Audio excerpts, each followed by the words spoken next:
Warning, heavy spoilers for Sakamoto Days episode 5. I really liked the fight between Lou and that one assassin lady. The way Lou was fighting while she was drunk reminded me of Rock Lee from the OG Naruto series. But despite the funny moments and cool still frames, I found the whole scene of Lou acknowledging Shin, Sakamoto, Miss Io and Hana to be her newfound family. It was so heartwarming and I was really moved by that, considering the fact that her old family are indeed presumed DEAD. I do also like how the moment the assassin lady called her stupid when she referred to Sakamoto's family as her new family, she was not having any of it, and I really liked that. I liked how even though she was drunk and out of her mind, she more or less came to her senses and was like, no, Sakamoto's family, I care for them and I don't want to hear any slander from them. That was such a great moment for Lou and I really liked her as a character in this scene. But mate, I was indeed extremely nervous as soon as she sobered up. I was thinking the assassin lady was going to kill her and Shun, beating her up into next week after all she did to her. But to my surprise, she actually really liked how strong Lou was, really loving the fact that she has met a new strong rival, and it seems like the two of them have developed some sort of sisterly bond, which has completely subverted my expectations. And speaking of bonds, Mr. Boiled Eggman and Sakamoto are duking it out, and my gosh, those hand-to-hand combat scenes were honestly really cool. I loved the black streak lines. It looked like they ripped some of those panels straight from the manga and perfectly adapted it into the anime. There was a lot of intensity, impact, and energy in those scenes. Without a doubt, the best action sequence of Sakamoto Days so far in the anime. I love to see where Mr. Boiled Eggman is like, why is he so strong? And Sakamoto admits that there was a time when he was like him,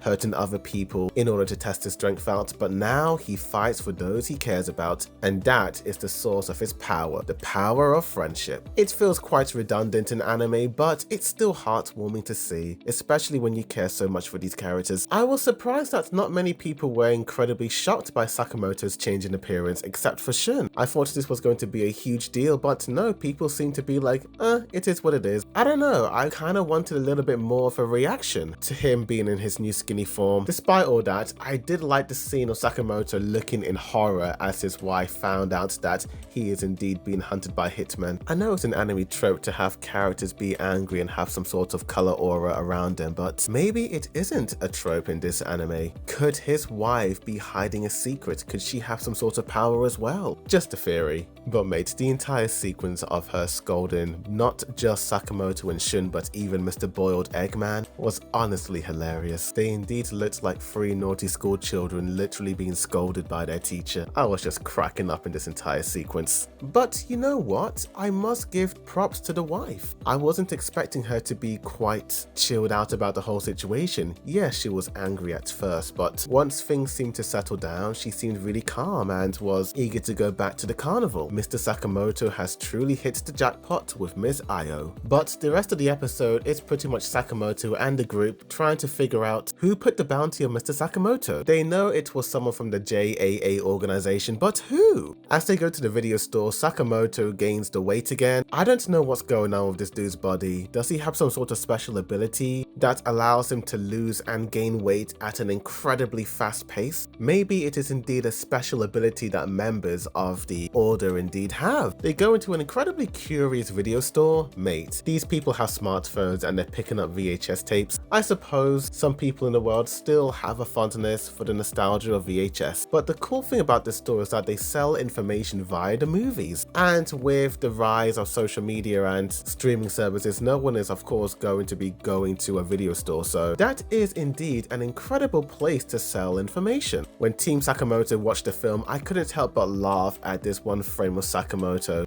and the gang watching the movie. It reminded me of that one frame from the preview image of Attack on Titan's final movie with Eren, Mikasa and Iomin. Later on in the episode, we cut to what appears to be the Order. Nagomi is actually a member, which isn't surprising. This dude was very creepy to begin with. And we have some other characters. The emo chick is kind of interesting, very mysterious. I wonder what her powers are. Dude with the metal jaw seems to be the muscle of the group, but the character that really caught my attention was the blonde man. Not only is his character design an exact replica of Willy Tiber from Attack on Titan the final final season, but this character is mentally insane. Being so angry at this poor waiter for not giving him the right food. My gosh, I was honestly kind of shocked by this entire sequence. I wasn't expecting it to be so graphic, dude. What is this guy like when he is fighting? Damn. Speaking of the Order, Nagumo really freaked me out later on in the episode. At first I was like, oh my gosh, he killed all those people? Not surprising considering how mysterious this guy is, but he was in fact lying. Nagumo is a very unpredictable character and I still have my eye on him. I don't know if we can 100% trust him. Regardless, we found out that this mysterious X-organization has been after these hitman people, trying to send a message to JAA, and I'm so happy we finally got an explanation as to who the Order are, essentially the 8 greatest hitmen and women in the country. This is actually a really interesting episode. I really like the lore dump and